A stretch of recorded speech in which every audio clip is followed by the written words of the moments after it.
Welcome back to another technical deep dive here in the debug zone.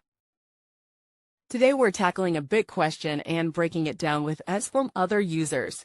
Hopefully this clears up some misconceptions and helps you get the answer you need. So buckle up, stay a little curious, and let's jump right in.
And that's a wrap.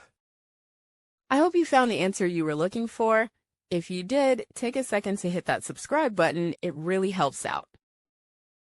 And let me know in the comments which solution worked best for you. See you next time in the debug zone.